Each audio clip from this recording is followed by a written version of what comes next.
साल के पहले दिन ही जापान में 7.6 की तीव्रता का भूकंप आया।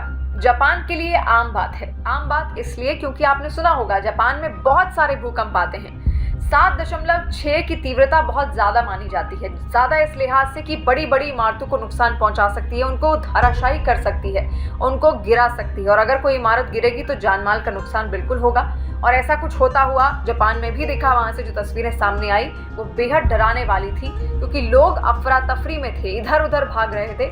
भूकंप जब भी आता है आपको भनक तक नहीं लगेगी कि भूकंप आया, लेकिन कुछ देर जब धरती हिलेगी तब आप शायद समझ पाएंगे कि ये भूकंप ही आपको महसूस हो रहा है। और इसी वजह से इसका अंदाजा पहले से नहीं लगाया जा सकता। इसके लिए कोई पहले से अलर्ट नहीं जारी किया जा सकता। सबसे बड़ी जो चुनौती है साइंटिस्टों के लिए वो यही है। सवाल यह है कि आखिर जापान में भूकंप कैसे आया, क्यों आया और क्यों इतने भूकंप जापान महसूस करता है हर बार। दरअसल इस सवाल को अगर हमें समझना है तो हमें जापान की भौगोलिक स्थिति समझनी होगी, यानी कि जिस ज्योग्राफिकल एरिया में वो मौजूद है, क्योंकि यहाँ पर जो टेक्टोनिक प्लेट्स मौजूद हैं वो सबसे ज्यादा अशांत है पूरी दुनिया में। और जापान में पैसिफिक प्लेट फिलीपींस और अमेरिकन प्लेट के नीचे जा रही है धीरे धीरे। इसी वजह से वहां पर कंपन महसूस होती है और इन्हीं कारणों की वजह से अक्सर भूकंप के झटके वहां पर महसूस होते हैं लोगों को। और दो टेक्टोनिक प्लेट्स के जंक्शन पर बसा हुआ है जापान।